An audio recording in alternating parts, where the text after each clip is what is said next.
اس نے پوچھا کیا ان کی امت ان کی اطاعت کر رہی ہے؟ تو انہوں نے کہا اطاعت کر رہی ہے. تو دجال نے کیا کہا؟ ابھی میرے آنے کا وقت نہیں. اب ان کو دجال چاہیے. کیوں؟ یہ کہتے ہیں ہمارا وہ مسیحا ہے. دجال کے آنے کے لیے روزانہ صبح اور شام میں دعائیں ہوتی ہیں اسرائیل میں, روزانہ دعائیں ہوتی ہیں, اور وہ اس لیے دعا کرتے ہیں کہ وہ ہمارا مسیحا ہے, ہمیں تکلیفوں سے نجات دے گا, ہماری پوری دنیا میں حکومت قائم کرے گا, ہمیں موت سے بھی بچائے گا. ایک بات یہ بھی یاد رکھ لیں کہ دنیا میں سب سے زیادہ موت سے ڈرنے والی قوم یہودی ہے. وہ مرنا نہیں چاہتے کوئی بھی, وہ موت سے بہت ڈرتے ہیں. اسی لیے ان کا آپس میں جو ایک دوسرے کو سلام بھی جو کرتے ہیں نا, ہم السلام علیکم کہتے ہیں, ان کا سلام ہے ذی 1000 سال. فارسی میں یہ ہے ذی 1000 سال. تفسیر میں لکھا ہوا ہے یہودی آپس میں ایک دوسرے کو سلام بھی کرتے ہیں تو یوں کہتے ہیں جیو 1000 سال, جیو 1000 سال. قرآن میں پہلے پارے میں اللہ نے فرمایا ہے لو یعمر 1000 سنۃ وما هو بمزحزحہ, یعنی اگر ان کو 1000 سال کی عمر بھی دے دی جائے تب بھی وہ مرنا پسند نہیں کرتے. اور اللہ تعالیٰ نے ان کے رد میں جتنی آیتیں نازل فرمائی, یہ کہتے ہیں ہم اللہ کے بیٹے ہیں, ہم اللہ کے محبوب ہیں. پوری دنیا کیچڑ سے بنائی گئی ہے اور ہم کو جنت کی مٹی سے بنایا گیا ہے. پوری دنیا کو جانوروں کے پخانے سے زیادہ گندی چیز سے بنایا گیا ہے, اور ہم شعب اللہ المختار ہیں, اللہ کی پسندیدہ قوم ہے. کون کہتا ہے؟ یہود, جیوز. یہ ایک مٹھی بھر قوم ہے. انہوں نے جو عقیدے بنا رکھے ہیں وہ یہ ہے کہ دنیا کی سب سے افضل ترین قوم ہم ہیں, ہمارا ہی حق ہے دنیا میں, ہر چیز پر ہمارا قابو ہونا چاہیے, اقتدار ہمارا ہونا چاہیے. یہ قوم ایسی ہے, یہ پوری دنیا میں کہتے تھے وقالت الیہود نحن ابناء اللہ واحباؤہ. قرآن میں اللہ نے فرمایا, یہ کہتے ہیں ہم اللہ کے بیٹے ہیں, ہم اللہ کے محبوب لوگ ہیں, سب سے زیادہ پیارے ہیں. تو اللہ نے ان کے رد میں آیت نازل فرمائی, جانتے ہیں اے محبوب ان کو کہہ دو, جو محبوب ہوتا ہے وہ محب سے ملنا چاہتا ہے کہ نہیں چاہتا؟ ملنا چاہتا ہے کہ نہیں؟ یہ کہہ رہے ہم اللہ کے محبوب ہیں, تو ان سے کہہ دے ذرا موت کی تمنا کریں تاکہ تمہارے محبوب سے مل لو. اور اللہ فرماتا وَلَن يَتَمَنَّوْهُ أَبَدًا, ہرگز یہ تمنا بھی نہیں کریں گے مرنے کی. جھوٹ بولتے ہیں. اللہ کے تم محبوب ہو تو پھر مرنے کی تمنا کیوں نہیں کرتے؟ جو محبوب ہوتا ہے وہ چاہتا ہے کب میں دنیا سے جاؤں, میرے مولا سے ملاقات کروں. تو یہاں پر یہ قوم ایسی ہے جو مرنا نہیں چاہتی. جو امپورٹنٹ بات ہے وہ میں آپ کو بتا دوں, بہت زیادہ مسئلہ پھیلانے سے کوئی مطلب نہیں ہوگا. کل خلاصہ ملا کر کے میں آپ کو بتا دوں کہ دنیا میں اتنا اتھل پتل یہ کیوں مچائے. سب کو اب تقریباً نوجوانوں کو معلوم ہو چکا ہے الومیناتی کیا ہے, فری میسن کیا ہے, اور پھر یہ جتنی ان کی تنظیمیں ہیں, خفیہ تنظیمیں, یہ کیا ہیں. سیکریٹ اب تو کچھ نہیں رہ گیا, یہ سب پورا ظاہر ہو گیا. 1 آئی, یہ ایک آنکھ کی علامت کیا ہے, ٹرائنگل کیا ہے, 66 کیا ہے, یہ سب یہودیوں نے بنائی ہوئی علامت سے. میں بہت سرسری انداز میں جا رہا ہوں کیونکہ پڑھا لکھا طبقہ بیٹھا ہوا ہے, اور اگر نہیں معلوم ہے تو میرے ان اشاروں پر آپ انٹرنیٹ میں سرچ کرو اور معلوم کرو کہ یہ چیزیں کیا ہیں. یہودیوں کی خفیہ تعلیمات ہیں. لیکن آپ یہ ہم سے پوچھیں گے آخر یہ کیوں ایسا کر رہے ہیں, ان کو کیا فرق پڑتا ہے, ہمارے پیچھے کیوں پڑے, پوری دنیا میں یہ نظام کیوں چینج کرنا چاہتے ہیں, کیوں پوری دنیا کو رد و بدل کرنا چاہتے ہیں. ایک ہی ان کا مقصد ہے, کیا ہے جانتے ہیں؟ یہ مرنا نہیں چاہتے, موت ان کو پسند نہیں ہے, اور یہ ہمیشہ جینا چاہتے ہیں.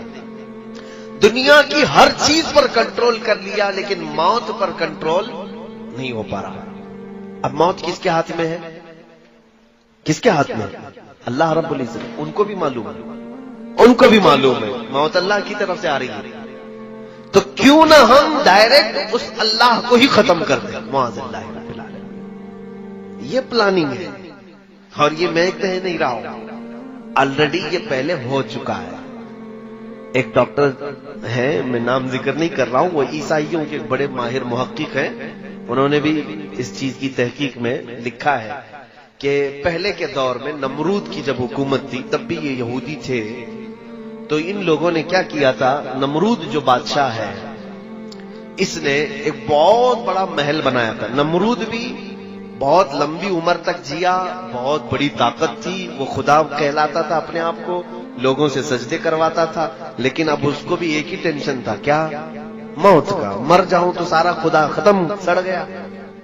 اس کو بھی موت نہیں چاہیے تھی۔ اس نے کیا سوچا، پوری دنیا پر میرا کنٹرول، پورے لوگ میرے سجدہ کر رہے ہیں، تو کیوں نہ میں پوری پبلک کو ملا کر کے فوج بنا لوں اور اس خدا سے لڑ لوں، ایک بار ٹرائی کر کے دیکھتے ہیں، اس خدا کو مار کے گرا دیں گے تو پھر اب موت حیات سب ہمارے ہاتھ میں آ جائے گی۔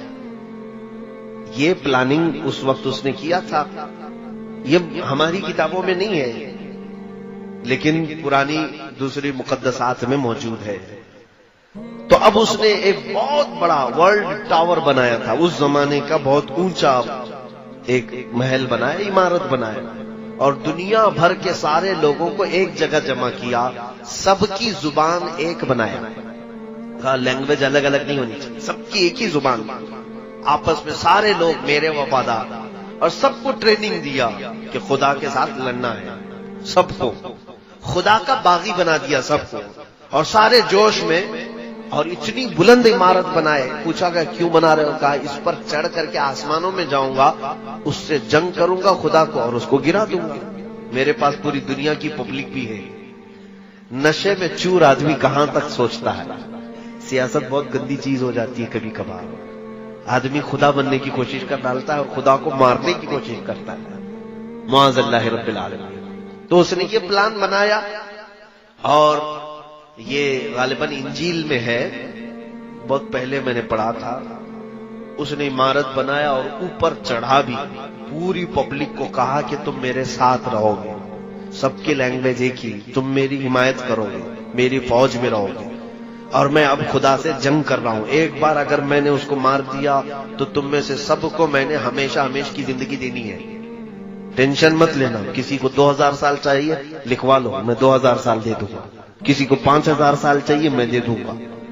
تو سارے لوگ بہت شوق میں تھے کہ مرنا ہی نہیں ہے، چلو یہ ایک کام کر کے دیکھ لیتے ہیں۔ اب جب وہ اوپر چڑھا تو اب دیکھیے مقدسات جو کتابیں ہیں وہ کہتی ہیں اللہ رب العزت نے اپنے فرشتوں میں سے ایک فرشتے کو فرمایا کہ آؤ، میرے بندوں میں سے ایک بندے نے بڑی بلند عمارت بنائی ہے، چلو ذرا دیکھ لیں۔ اللہ رب العزت نے فرمایا اور آسمانوں کی طرف نزول فرمایا، اور اپنے ایک فرشتے کو، اللہ تعالیٰ کے فرشتوں کی تعداد کسی کو نہیں معلوم، معلوم ہے کتنے لاکھ، کتنے کروڑ، کتنے ارب، بلکہ اندازہ کرنے کے لیے ایک صرف میں حدیث بتا دوں، جب بھی بارش ہوتی ہے نا، حضرت ابن عباس فرماتے ہیں ہر قطرے کو ایک فرشتہ زمین پر رکھ کر جاتا ہے، اوپر سے برسایا نہیں جاتا، ایک ایک قطرے کو ایک ایک فرشتہ زمین پر رکھ کر جاتا ہے۔ بارش کے قطرے نہیں گن سکتے تو فرشتوں کو کہاں گن سکتے؟ تو اتنے لاتعداد فرشتے ہیں، اس میں سے صرف ایک ہی فرشتے کو اللہ نے فرمایا تم جاؤ ذرا نیچے اپنے پر ہلاؤ۔ وہ فرشتہ نیچے آیا، جبرائیل کو نہیں بھیجا، میکائیل کو نہیں، اسرائیل کو نہیں، بڑے مقام والے فرشتے، ایک فرشتے کو بھیجا، اور وہ فرشتہ نیچے زمین پر آیا، اس نے صرف اپنے پر ہلایا تھا کہ یہ پوری دنیا غرق ہو گئی، اس کا سارا محل ڈھہ گیا، نمرود تباہ ہو گیا، اور اس کے بعد پھر یہ جتنے لوگ بچے تھے، کچھ اکثر تو مر گئے، جتنے بچے تھے اللہ نے فرمایا ان کی سب کی زبان کو الگ کر دو، سب کی زبان ڈیوائیڈ کر دی گئی، اس کی زبان الگ، اس کی زبان الگ، اس کی زبان الگ۔ یہ بھی اللہ کی حکمتوں میں سے ہے کہ یہ پھر ایسی پلاننگ کرنے کے لیے سب جمع نہ ہو جائے، الگ الگ کر دی گئی۔ یہ دوسری کتابوں میں موجود ہے، تو یہ پلاننگ ان کے دماغ میں آج بھی چل رہی ہے۔ فلاپ تو ہوا تھا آئیڈیا پرانے زمانے کا، اب جو اسرائیل ہے، یہودی ہے، اور اسی مقدس کتاب میں یہ بھی لکھا گیا ہے کہ اے لوگوں دیکھنا قیامت کے قریب ایک بار اور اس طرح کی کوشش کی جائے گی۔ اب بات سمجھ میں آئی آپ کے؟ اس طرح پہلے خدا سے لڑنے کا ایک پلان کیا انہوں نے، فلاپ ہو گئے اور مار دیے گئے۔ اب ان کو جدید ٹیکنالوجی پر، نیو ٹیکنالوجی پر اتنا بھروسہ ہے، انہی مقدسات میں کہا گیا ہے دیکھنا قیامت سے قریب ایک بار اور یہ چیز کوشش کر لیں گے. اب مجھے یہی لگتا ہے، یہ حدیثوں میں تو ہے نہیں کہ یہ لوگ خدا سے لڑنے کے لیے کوشش کریں گے، لیکن ان کی کتابوں میں لکھا ہوا ہے یہودیوں کی. اب مجھے یہی سمجھ میں آتا ہے اسی پلاننگ کے تحت یہ اسی انداز سے چل رہے ہیں. ان کو ایک مسیحا چاہیے ہے، وہ دجال ہے جو خدا کا دشمن ہے، اور انہیں معلوم ہے دجال کا پاور کیا ہے. 40 دن میں پوری دنیا میں گھومے گا، لوگوں کو آسمان سے بارش برسا کے دکھائے گا، زمین سے سبزے اگا کر کے دکھائے گا. ان کو ایک ایسا پاورفل آدمی چاہیے جو خدا سے لڑ سکے، اس لیے وہ انتظار کر رہے ہیں. دوسرے ان کو کیا چاہیے؟ پوری دنیا کی لینگویج ایک ہونی چاہیے. تو یہ گلوبل لینگویج کے طور پر انگلش کو مشہور کر بھی رہے ہیں کہ سب کی کنیکٹ کرنے والی، سب کو کنیکٹ کرنے والی زبان انگلش ہونی چاہیے. سب کی کرنسی ایک بنانا چاہتے ہیں، اور آج تقریباً یہ کر بھی چکے. ڈالر پوری دنیا کی کرنسی بنتی جا رہی ہے. تقریباً ہر ملک اپنی ٹریڈنگ ڈالر میں کرنا چاہتا ہے. پوری دنیا کی ایک کرنسی ہو، ایک لینگویج ہو. اور آپ دیکھنا اکثر ان کے جتنے بڑے پریزیڈنٹ ہوں یا جو سٹارز ہیں، وہ اپنے بیانوں کے بیچ بیچ میں ون ورلڈ آرڈر یہ بات کہہ جاتے ہیں. نوجوان طبقہ اس کو نوٹ کر لے. One world order. One world order کا مطلب یہ ہوتا ہے ایک دنیا ایک حکم پر چلے. الگ الگ کنٹری نہیں چاہیے ہم کو، الگ الگ سیاست نہیں چاہیے. پوری دنیا ایک ہی حکومت پر، ایک ہی آرڈر پر چلے. یہ ان کا پلان. کیوں میاں، کیوں پوری دنیا کو ون ورلڈ آرڈر میں ڈال رہے ہیں آپ؟ وہی پلاننگ جو نمرود کر چکا تھا کہ خدا سے لڑنا ہے، پوری دنیا کو پھر سے جمع کرو، ساری ٹیکنالوجی جمع کرو. اسی لیے یہ اسپیس میں بھی بھیج رہے ہیں کہ جا کے دیکھ کر کیا ہے، سب تصویریں لے کے آئے کہاں خدا بیٹھتا ہے. معاذ اللہ رب العالمین. میرے عزیزو، میں ان ترقیات کے خلاف نہیں ہوں، اسپیس کے خلاف نہیں ہوں. میں چاند کے بارے میں گفتگو نہیں کر رہا ہوں، لیکن بعض محققین نے کہا کچھ لوگوں کی شرارت یہ ہے جیوز میں سے جو ہر نئی ٹیکنالوجی کو خدا کے خلاف سوچتے ہیں. یہودیوں میں بھی، آج میں پورے یہودیوں کی بات نہیں کر رہا، بہت سارے یہودی وہ ہیں جو ان شرارتوں کو بالکل پسند نہیں کرتے. وہ تورات انجیل پر یقین رکھتے ہیں، ایمان رکھتے ہیں. عیسائیوں میں بھی سارے نہیں ہیں، وہ بھی اپنی مقدسات پر ایمان رکھتے ہیں. لیکن کچھ ایسے ہیں جن کو عباد الشیطان کہا جاتا ہے. یہودیوں میں ایک تنظیم ایسی نکلی جو ڈیول ورشپرز ہیں، یعنی شیطان کی عبادت کرتے ہیں، پوجا کرتے ہیں. یہ ان کا پورا کیا ہوا ہے، پوری دنیا کو بدلا ہوا. اب سنیے، اب یہ پوری دنیا میں کیا ہنگامہ مچا رہے ہیں، کیا ہنگامہ مچائیں. میں باخبر ضرور کرنا چاہوں گا ہر بچے کو، ہر جوان کو. میں نے مصر میں ایک کتاب پڑھی تھی، تقریباً وہ 150 سال پہلے کی ایک میٹنگ ہوئی تھی. حاخام کہتے ہیں یہودیوں، مولانا پڑھے ہو؟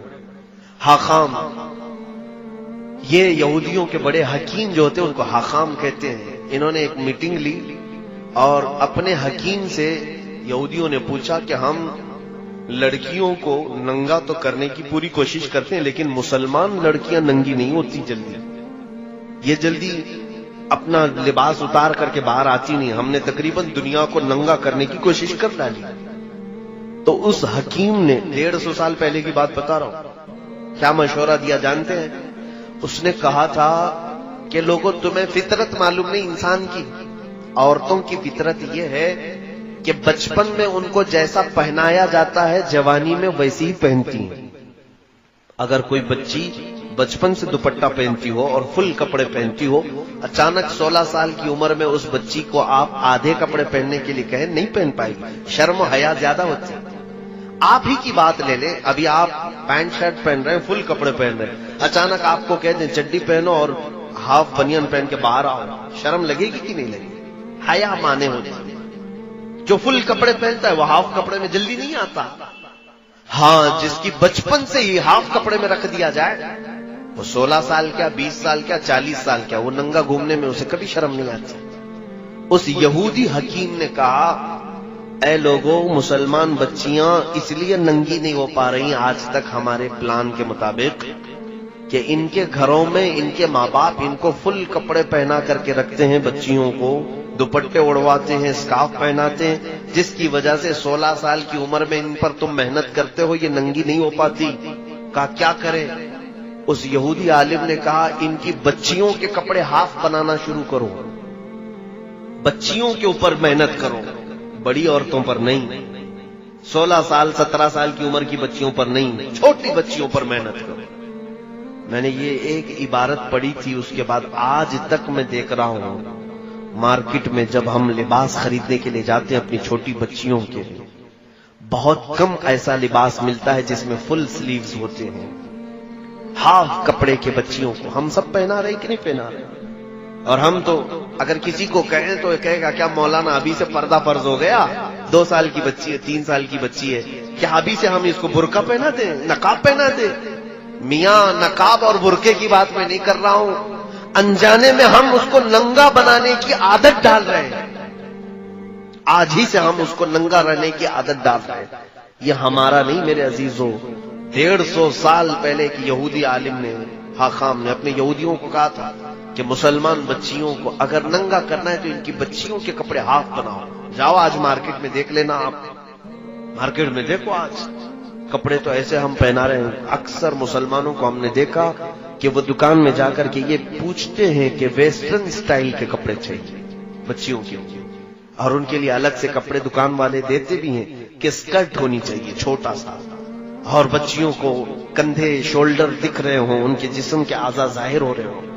اور وہ بچی جوان جب ہوتی ہے تو فل کپڑوں میں اپنے آپ کو انکمفرٹیبل محسوس کرتی ہے۔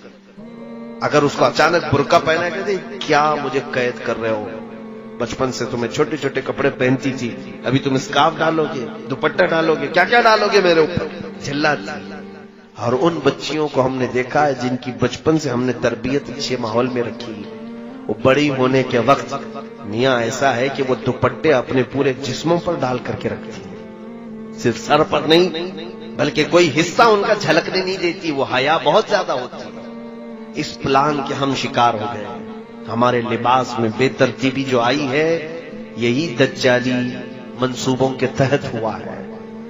یہود جو پوری دنیا کو بے آبرو، ایک ایسی قوم دیکھنا چاہتے ہیں جو خدا سے دور ہو، اللہ تعالیٰ نے جو کہا ہے اس کا مخالف ہو، رسول جو چاہتے ہیں اس کے خلاف۔ اس مشن کے تحت ایک دو نہیں میرے عزیزوں، ہزاروں کام ہو گئے، گنانے کے لیے میرے پاس اتنا وقت نہیں ہے۔ شارٹ میں چلوں، اگر کپڑوں کو دیکھا جائے تو ہمارے کپڑے چھین لیے گئے، لباس بدل دیا گیا۔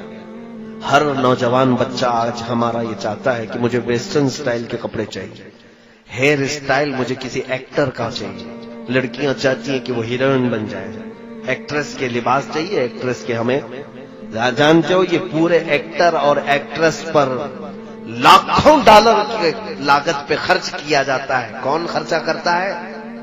ان کے اوپر پورے چیز یہودی خرچ کرتے ہیں کہ یہ سٹار ہیں، یہ ماڈل ہیں، ان کو کپڑے پہناؤ اور پوری دنیا کو دکھاؤ، ان کے ذریعے سے پوری دنیا وہی کپڑے پہنے گی جو یہ پہنے گی۔ آپ کو معلوم نہیں ہے بڑے بڑے سٹار الومیناتی ہیں، اب تو وہ اعلان کر رہے ہیں ہم الومیناتی ہیں۔ الومیناتی یہ یہودیوں کی تنظیم ہے جو صرف اسی مشن پر کام کرتی ہے کہ وہ سٹار بن کر کے لوگوں کو اپنی طرف راغب کریں۔ میرے عزیزوں ایک وقت ایسا آئے گا کہ اگر سب کے سامنے کچرا کھائیں گے تو ان کے فین ایسے ہیں وہ کچرا بھی کھا لیں گے، ان کو نشے کے عادی بنا دیں گے۔ ان پر بڑی لاگت کا خرچہ ہوتا ہے سٹارز پر کہ پوری دنیا کے ماحول کو یہ چینج کرنے والے ہیں۔ یو کے، یو ایس اے، یہاں پر سب ایکٹر اور ایکٹریس نہیں، وہاں پر سنگرز جو ہے ان کی بڑی ویلیو ہے۔ کوئی بڑا سنگر ہو اس پر لاکھوں خرچہ کیا جاتا ہے۔ فٹ بال پلیئرز جتنے ہیں ان کے اوپر بہت ڈالر کے خرچ ہوتے ہیں کیونکہ ان کے لاکھوں کی تعداد میں فینس ہوتے ہیں، ان کو دیکھنے والی ایک بڑی دنیا ہوتی ہے۔ آپ دیکھیں کسی بھی ایکٹر کی آپ ہسٹری نکال کر کے دیکھیں، اس کے فالوورز کتنے ملینز میں ہیں، کسی کے بلین میں ہیں۔ ایک وہ عمل کرے گا تو پورے ملین لوگ اس کے فالوورز عمل کرنے لگ جائیں گے۔ یہودیوں نے بہت آسانی سے اپنے معاملات دوسروں تک پہنچانے کے لیے پوری دنیا کے کریم طبقے کو چوائس کیا ہے۔ یہ تھے لباس کی بات، اور جب انہوں نے یہ پڑھا ہے حدیثوں میں ایک بات یاد رکھیں کہ ہم سے زیادہ حدیثیں وہ پڑھتے ہیں. یہ قرآن کے حافظ ہوتے ہیں، محدث بھی ہوتے ہیں، مفسر بھی ہوتے ہیں. آج مصر میں کتنے تو ایسے ہیں جن کو مستشرق کہا جاتا ہے، یعنی اورینٹلائز.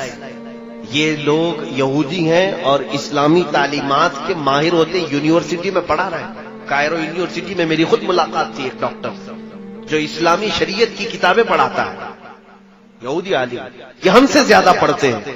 جب انہوں نے یہ پڑھا کہ مسلمان سب سے زیادہ ان کا لگاؤ اللہ اس کے رسول سے ہے، کم ہونے کے لیے مین چیز کیا ہے تو رزق ہے.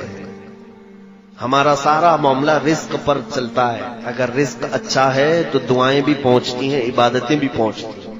اور رزق خراب ہو گیا تو سارا ہمارا کنیکشن کٹ گیا، ختم ہو گیا. ہماری دعائیں اجابت سے نہیں ٹکراتی، ہماری عبادتیں قبول نہیں ہوتی. تو رزق پر ایسا عمل کیا گیا ہے، ایسا کہ پوری دنیا میں آج دیکھیں چند سالوں کے بعد حلال کھانا ہمارے لیے مشکل ہو جائے گا. حلال کھانا مشکل ہے. بہت کم ایسے لوگ ہیں جو بچ پائے ہیں حرام سے، ورنہ تو پورا ایک طبقہ. عرب والے تو پورے کے پورے مبتلا ہیں. ان کے گھر گھر پر KFC اور میکڈونلڈ، سب وے، نہ جانے کتنی ایسی فوڈ کی کمپنیاں پہنچی ہوئی.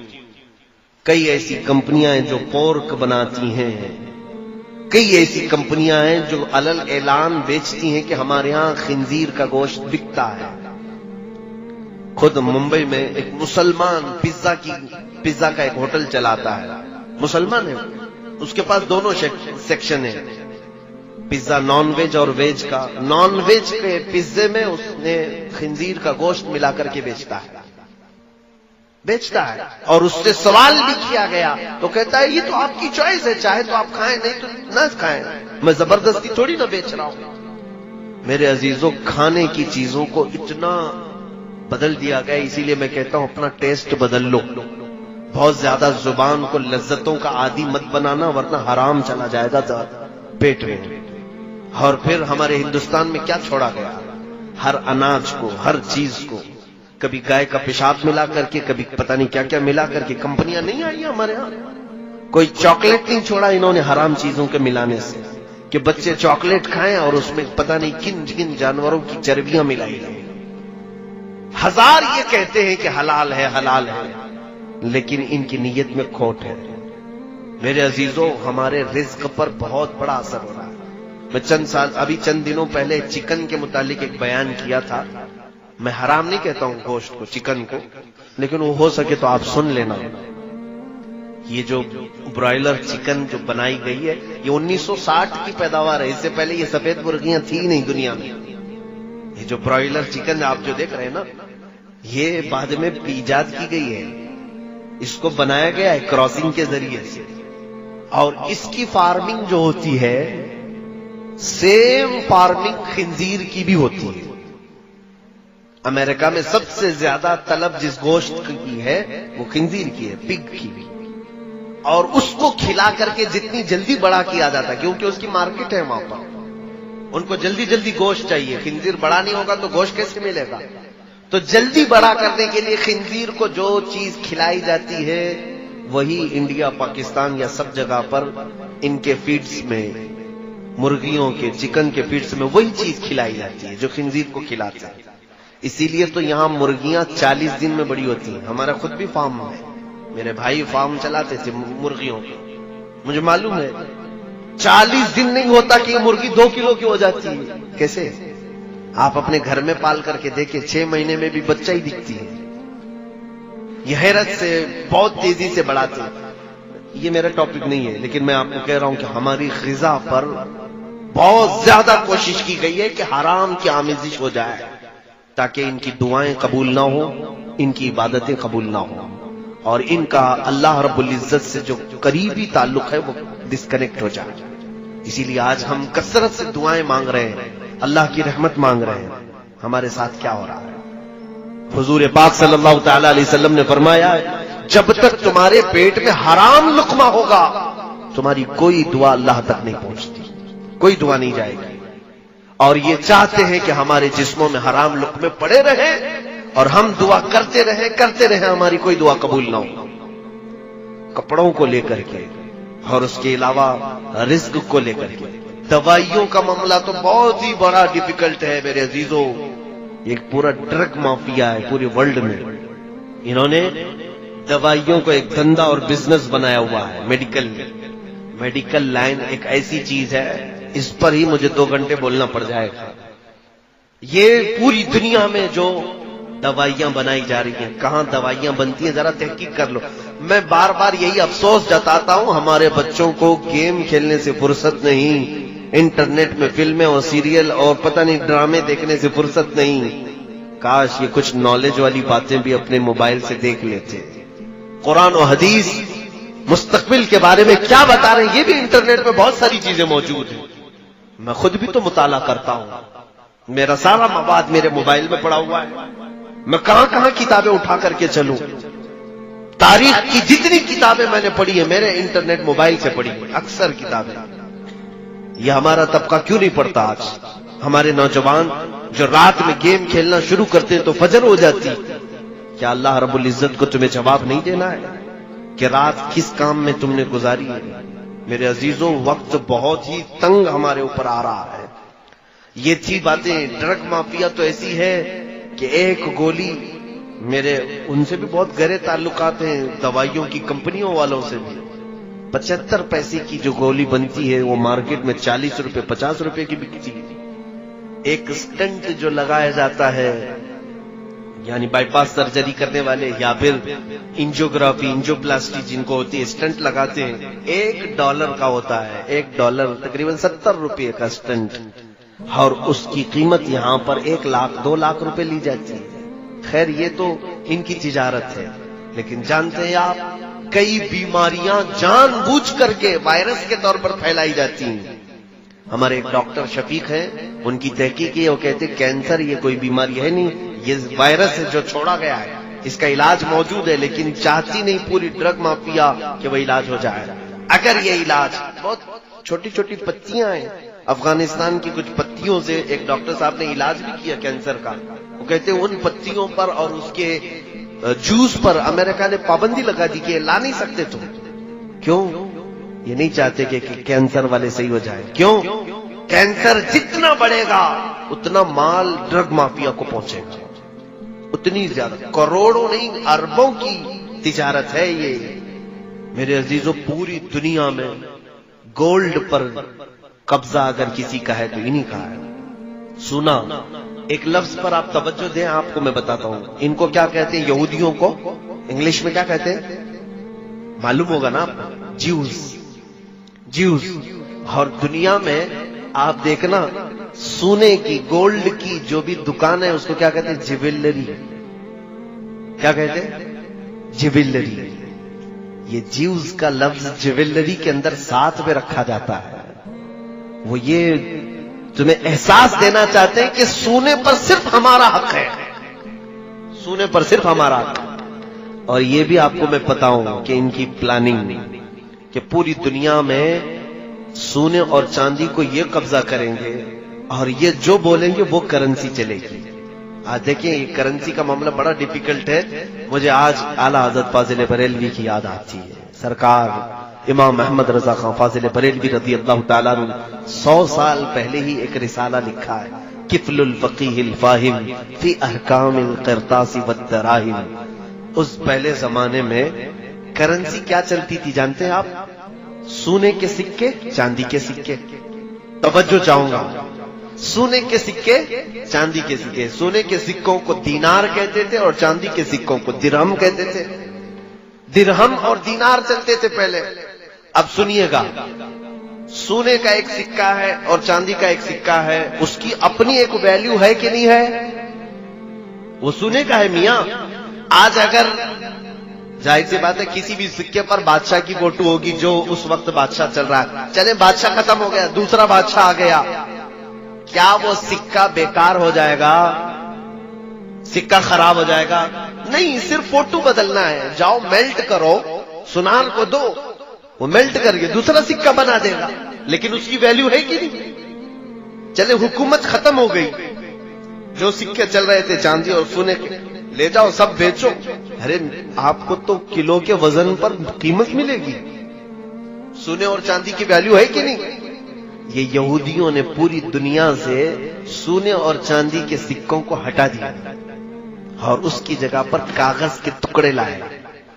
کاغذ کے ٹکڑے، پہلے نوٹ تھی نہیں پوری دنیا میں کہیں پر. یہ کاغذ کے ٹکڑوں کو لائے اور اس پر لکھ دیا 1000، تو اب ہم سمجھ رہے ہیں 1000. اس پر لکھ دیا 2000، ہم سمجھ رہے ہیں 2000، جبکہ وہ کاغذ بھی اتنا ہی ہے جتنا نیوز پیپر والا کاغذ ہے. کوئی فرق نہیں ہے پیپر میں. ہاں تھوڑا اچھا کاغذ استعمال کرتے ہوں گے، پرنٹ نکال سکتے ہیں آپ، لیکن وہ کاغذ اس کی ویلیو ہے اپنی. وہ تو ابھی ابھی ہمارے سب کو سمجھ میں آ چکی ہوگی. 2 سال پہلے صاحب نے اعلان کیا تھا رات میں کہ آج سے 9 بجے کے بعد 1000 اور 500 کے نوٹ کی ویلیو ختم. تو دوسرے دن وہ کیا ہو گئے؟ آج اگر آپ کے جیب میں 1000 روپے کی پرانی نوٹ ہو تو آپ کو مجرم سمجھ کے پکڑ کے لے جائیں گے. عزیزو، یہ کرنسی ایسی ہے کہ اس کی اپنی ویلیو نہیں ہے. اگر کسی کے پاس اس زمانے کے، چلیے میں کہتا ہوں 1000 کے نوٹ جمع ہیں، بہت سارے ہیں، بھول گئے تھے آپ چینج کرانا، انہوں نے تو ٹائم بھی دیا تھا 2 مہینے کا، چینج کرا لو، بھول گئے تھے، ابھی کہیں تھیلی سے نکلا. آج کے زمانے میں کہاں لے کے جاؤ گے آپ؟ 1000 کے نوٹ ہیں، کہاں لے کے جاؤ گے؟ RBI بھی نہیں لے رہی ابھی. کسی بینک میں جاؤ گے، میرے 1000 کے پرانے نوٹ بدل کے اب 2000 میں دے دو. کہا وہ دروازہ بند ہو گیا. کہا کیا کرے؟ تو بینک کہے کہ جاؤ کسی بنیا کو دے دو، پوڑیا بنائے گا، شکر ڈال کے بیچے گا. اس کے علاوہ تو ان نوٹوں کا کچھ کام نہیں. یا تو آپ کلو کے حساب میں بیچ کے چلے جاؤ. لیکن سونے اور چاندی کی کرنسی کے ساتھ ایسا ہو سکتا ہے؟ اسی لیے سونے اور چاندی کی کرنسی کو پوری دنیا سے ہٹا دیا گیا. یہ چاہتے ہیں کہ کرنسی صرف اور صرف نوٹ کی چلے. اب اور آگے سنیے، اب آگے کا پلان یہ ہے کہ کرنسی یہ بھی ہٹا لی جائے گی، کیش لیس کر دیا جائے گا آپ کو، اور آپ کے ہاتھوں میں اب نوٹ بھی نہیں ہوں گے. دیکھیں آپ ڈیجیٹل انڈیا کا نعرہ لگتا ہے کہ نہیں لگتا؟ آپ کے پاس پے ٹی ایم ہو، ATM ہو، موبائل سے آن لائن آپ پے کر دیجئے. آن لائن سسٹم چل رہا ہے کہ نہیں؟ اب کوئی بھی پیسے بہت زیادہ لاکھوں کے جیب میں لے کے نہیں گھومتا، بلکہ اب آن لائن ٹرانزیکشن زیادہ ہے، تو کوئی موبائل سے کر دیا یا پھر ATM سے کر دیا. اس سے بھی آگے کی بات سنیے آپ، اس سے بھی آگے کی بات. یہاں کوئی بٹ کوئن والے لوگ ہیں کیا؟ بٹ کوئن اگر ہے تو توبہ کر لیں، اس سے باز آ جائیں. بٹ کوئن ایک کرنسی ہے جس کو آج تک کسی نے نہیں دیکھا، لیکن اس وقت بہت زیادہ وہ خریدی جا رہی ہے. بٹ کوئن یہ مافیا چلا رہے ہیں اس کو، کچھ مجرمین ایک کرنسی چلا رہے ہیں پورے ورلڈ میں. اللیگل ہے یہ، لیکن اس کی قیمت جانتے ہیں؟ ایک بٹ کوئن 12 لاکھ 13 لاکھ کی بکتی ہے آج، اور بیوقوف لوگ خرید بھی رہے ہیں. آج خریدا آپ نے 12 لاکھ، کل بیچو تو شاید 13 لاکھ میں بک جائے. تو سوچتے ہیں راتوں رات ہم لاکھوں کما رہے ہیں لوگ آن لائن، لیکن وہ ہاتھ میں نہیں ہوگی آپ کے. وہ کرنسی آپ کیسی دکھتی ہے وہ معلوم نہیں، لیکن آن لائن ہے. یہ ان کے منصوبے سنیے. ایک حدیث کی طرف آ کر میں اپنی گفتگو کو سمیٹتا ہوں، ختم کرنا ہے، آخری بات ہے. میں یہ گفتگو رات بھر چلے تو بھی ختم نہیں ہوگی جو ٹاپک انہوں نے دیا ہے. بس میں آپ کو صرف ایک چسکی دے کر کے جا رہا ہوں، بس کہ آپ ایک گھونٹ پی لیں، انشاءاللہ بعد میں پانی پھر سے پلایا جائے گا.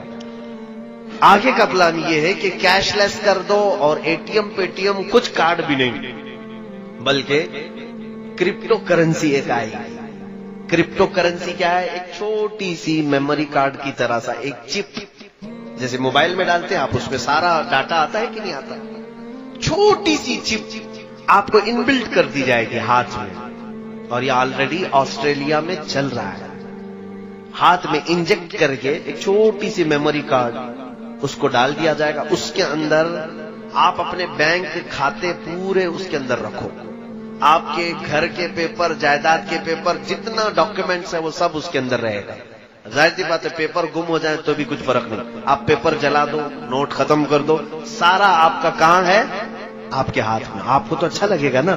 اب کارڈ لے کر کے چلنے کی بھی ٹینشن نہیں، پیسے لے کے چلنے کی بھی ٹینشن نہیں، میرے ہاتھ میں چپ ہے، اور چوری ہونے کا بھی ڈر نہیں، کوئی چوری بھی نہیں کر پائے گا. کیا کرے گا؟ تو سب کو یہ آسان لگ رہا ہے، اور لوگ قطار میں لگ لگ کر کے انبلٹ کروا رہے ہیں کرپٹو کرنسی کو. لیکن اس کا دوسرا پارٹ کیا ہے جانتے ہیں آپ؟ اچھا اس کو آپ کیسے دیکھیں گے کہ میرے اکاؤنٹ میں کتنے؟ آپ اپنے انگوٹے کا اپنا تھم کہیں پریس کریں، تھم پریس کریں گے آپ تو آپ کا پورا جتنا اکاؤنٹ ہے وہ ڈیجیٹل میں دکھائی دے گا کہ آپ کے پاس اتنے لاکھ روپے ہیں، اتنے ہزار روپے ہیں، آپ کے جائیداد کے پیپر یہ ہیں، سب آپ دکھا سکتے ہیں کسی بھی جگہ. وہ ہوگا کچھ پلان، میں نے تو اب تک دیکھا نہیں لیکن سنا ہے یہ چل رہا ہے. اب اس کے بعد کیا ہوگا؟ اس کے بعد کیا ہوگا؟ ہم نے کرنسی سب ہٹا دی، گھر میں بھی پیسے نہیں، بینک میں بھی پیسے نہیں، کہیں نہیں، سب کہاں ڈال دیا ہم نے؟ اس چھوٹے سے چپ میں ڈالا ہے. لیکن وہ ویلیوبل ہے، دنیا اس کو کہے گی تم کو دکان میں کچھ خریدنا ہے تو جاؤ تھمب لگاؤ، 1000 روپے کے سامان خرید کر کے لاؤ. ابھی کل ہی ہم جا رہے تھے، دھورا جا رہے تھے، ہم نے دیکھا جس کار میں ہم بیٹھے ہوئے ہیں کار پر ایک چھوٹی سی وہ چپ لگائی تھی، ٹول ناکے سے کار گزری، اچانک اس کا گیٹ اٹھ گیا. یہ جدید ٹیکنالوجی دبئی میں تو بہت پہلے سے چل رہا ہے کہ آپ ٹول میں کھڑے ہو کر کے پیسے بھرنا، جو چٹے واپس لینا ضروری نہیں. 3 مہینے بھر کا شاید ریفل ہوتا ہے، ایک چھوٹی سی چپ دیتے ہیں، یہ کار کے سامنے والے گلاس پر آپ لگائیں، جب بھی آپ کو ٹول کے اندر سے جانا ہے اور اچانک گیٹ اٹھ جائیں گے، واپس آنا ہے، دن میں گھومتے رہو. یہ آپ کے بریلی میں کل میں نے دیکھا ہے کہ نہیں ہے، چپ لگ رہی. تو اس کا مطلب ہوا جو ٹول لینے والے تھے ان کی سب چھٹی ہو گئی، پیسے لینے والے بھی نہیں، دینے والے بھی نہیں، سب پیسہ اس چپ میں آیا ہے. اچھا یہی سسٹم ہمارے ہاتھ میں آ جائے تو آپ کو سمجھے گا اور اچھا ہے. جہاں جہاں پیٹرول ڈالنا ہے ہم ہاتھ کو لگا دیں گے، پیٹرول آ جائے گا. ڈاکٹر کو پیسے دینا ہے وہاں پر بھی ہم اپنا تھم پریس کر دیں گے، اس کو جتنی بل ہے اس میں سے نکل کے چلی جائے گی. آسان آسان، یہ جو میں بتا رہے ہیں آسان. جب تم سب آسانی میں آ جاؤ گے، پوچھو آپ مجھ سے کہ حضرت یہ چلتا کس سے ہے؟ ظاہر سی بات ہے چپ میرے اندر پڑی ہوئی ہے، میں پریس کرتا ہوں، میرا اکاؤنٹ کیسے دکھے گا؟ کیسے دکھے گا؟ میں یہی کہوں گا کہ یہ سارا انٹرنیٹ سے چلے گا. کیسے چلے گا؟ انٹرنیٹ سے چلے گا. اے میرے عزیز تمہیں یہی ہوش سنبھالنا چاہیے. دوسرا سوال تم یہی کرو کہ اگر انٹرنیٹ بند ہو گیا تو کیا ہوگا؟ اور انٹرنیٹ نہ میرے ہاتھ میں نہ تمہارے ہاتھ میں، سارا ان کے ہاتھ میں. انٹرنیٹ یہ جس وقت چاہیں بند کر دیں. جس وقت انٹرنیٹ بند ہوا وہ تمہاری چپ تو وہیں پڑی ہوئی ہے. سامان والے کے پاس جاؤ گے انگلی گھستے رہو، کچھ نہیں نظر آئے گا کیونکہ انٹرنیٹ سے چلتا ہے. آج بھی آن لائن ٹرانزیکشن کا جو نقصان کشمیر میں ہوا ان کشمیریوں سے پوچھو. 1 مہینے تک ان کا نیٹ بند رکھا گیا تو ان کے ٹرانزیکشن سب پورے کے پورے وہی سے ٹھپ پڑ گئے. جو آن لائن کرتے تھے کاروبار ان کا سب ٹھپ پڑا ہوا ہے کیونکہ نیٹ ہی نہیں چل رہا ہے. تو کیسے کریں گے؟ پیسہ تو اکاؤنٹ میں ہے لیکن وہ دیکھ نہیں سکتے. میرے موبائل میں ایپ ہے، ایپلیکیشن بینک کا، میں ڈائریکٹ کھول کر کے دیکھ سکتا ہوں کہ میرے اکاؤنٹ میں کتنے پیسے ہیں. لیکن میرے عزیزوں کب دیکھ سکتا ہوں؟ جب میرے موبائل میں انٹرنیٹ اوپن ہے. تو اگر انٹرنیٹ بند ہے تو میں موبائل لے کر کے دن بھر پھروں، مجھے پتا نہیں ہوگا میرے بینک میں کتنے پیسے ہیں. صحیح بات ہے کہ نہیں ہے؟ تو آپ کو ڈیجیٹل لائف میں لایا جائے گا اور کرپٹو کرنسی کے نام پر ایک وقت ایسا آئے گا. وہ حدیث کی طرف میں لے چلتا ہوں. میرے آقا صلی اللہ علیہ وسلم نے فرمایا کہ میری امت پر ایک وقت ایسا آئے گا کہ لوگ قحط میں پڑ جائیں گے، بھوک مری کے شکار ہو جائیں گے، یہاں تک کہ وہ غریبی اور مفلسی میں ایک دوسرے کا گوشت کھانے کی کوشش کریں گے، ایک دوسرے کا خون پینے کی کوشش کریں گے. کیسے؟ یہ وقت آئے گا جب آپ خرید نہیں سکتے، بیچ نہیں سکتے، کچھ نہیں کر سکتے. گھر میں بھوکا تو نہیں مرے گا آدمی، ساری چیزیں ختم کر دی جائیں گی. تب پھر آدمی ایک دوسرے پر جھپٹ پڑے گا، قتل کرنے کی کوشش کرے گا، انسان کا گوشت کھانے کی کوشش کرے گا. ان تمام چیزوں کی طرف اگر کوئی لانے کی کوشش کر رہا ہے تو یہی دجالی جو تنظیمیں ہیں. میرے عزیزوں یہ ٹاپک چھوٹا نہیں ہے، بہت طویل ہے. پھر کسی دوسرے وقت پر میں ضرور حاضر ہو کر عرض کرنے کی کوشش کروں گا. جو کچھ بیان ہوا وہ آغاز باب تھا، آج یہ کہنا مناسب ہوگا جو کچھ بھی بیان ہوا وہ آغاز باب تھا. لیکن میں انٹلیکچوئل طبقے کو یہ ضرور کہنا چاہوں گا، تم الرٹ رہو، تم حدیثوں کو پڑھو۔ اللہ کے نبی صلی اللہ تعالی علیہ وسلم نے ہر بڑے حادثے سے تمہیں پہلے ہی بتا دیا ہے کہ کیا ہونا ہے، لیکن صرف حادثے نہیں بتائے کہ قیامت آ جائے گی، دجال آ جائے گا، یاجوج ماجوج آ جائیں گے، بلکہ حدیثوں میں تم یہ پڑھو حضور نے ان سے بچنے کے طریقے بھی بتائے ہیں۔ یہ میرے آقا کی شان ہے، جہاں حادثوں کی خبر دی وہیں میرے آقا نے یہ بھی بتایا کہ تم اپنے آپ کو کیسے بچا پاؤ گے۔ جیسے کہ ایک حدیث ملتی ہے کہ حضور صلی اللہ تعالی علیہ وسلم نے فرمایا قیامت کے قریب تم دیکھو گے انگلیوں کے پور سے لوگ گناہ کریں گے، انگلیوں کے پور سے، شاید اس زمانے کے لوگ جانتے بھی نہیں ہوں گے انگلیوں کے پور سے گناہ کیسے ہو سکتا ہے۔ آج ہم دیکھ رہے ہیں سارا گناہ ٹچ اسکرین سے ہوتا ہے کہ نہیں ہوتا ہے، ٹچ اسکرین سے ہماری انگلیوں کا یہ پور سامنے کا حصہ یہی تو موبائل پر ٹچ ہوتا ہے۔ ہر نوجوان بچے اور بچیوں کے ہاتھوں میں جو آج موبائل ہے اور اپنی تنہائی میں اور اپنے مجمع میں یہ کیا کیا دیکھتے ہیں یہ اللہ جانتا ہے اور وہ بھی جانتے ہیں کہ اکثر لوگوں کا موبائل غیر امانت دار ہے، بہت سارے لوگوں کا موبائل ان کے دل سے زیادہ غلیظ ہو چکا ہے۔ میرے عزیزوں، یہ ہم انگلیوں سے اتنے گناہ کر رہے ہیں جتنی ہماری شرمگاہ بھی اتنے گناہ نہیں کرتی جتنا ہماری انگلیاں گناہ کر رہی ہیں۔ جتنی مرتبہ تم نامحرم عورتوں پر ٹچ کرتے جاؤ گے اتنے زنا کی گناہ بڑھتے جائیں گے، کیونکہ حدیث میں ہے العین تزنی، آنکھ بھی زنا کرتی ہے، انگلی بھی زنا کرتی ہے۔ پتہ نہیں ہماری انگلیاں کتنی بار زنا کرتی ہیں۔ تو حضور نے جو فرمایا تھا کہ تم دیکھنا انگلیوں کے پور سے گناہ کیا جائے گا، میں یہی تو کہہ رہا تھا کہ حضور نے ڈرایا ہے آنے والی چیزوں سے تو علاج بھی بتایا ہے۔ صحابہ نے پوچھا یا رسول اللہ صلی اللہ علیہ وسلم جب انگلیوں کے پور سے گناہ ہونے لگے تب ہم کیا کریں؟ سنو ہم سب کے لیے، اے بچوں جوانوں سب لوگ، حضور نے 1400 سال پہلے فرمایا، ارشاد فرماتے جب انگلیوں کے پور سے گناہ ہونے لگے علیکن بالحسات، عورتوں کو حضور نے ڈرایا تھا، فرماتے تم اپنے ان انگلیوں میں تسبیح گھمانا شروع کر دو، ان انگلیوں میں تسبیح گھمانا شروع کر دو۔ جب تمہاری انگلیاں تسبیح کی عاشق بن جائیں گی تو تمہاری ان انگلیوں کو اللہ تعالیٰ گناہ سے بچا لے گا۔ وآخر دعوانا الحمدللہ رب العالمین۔ السلام علیکم۔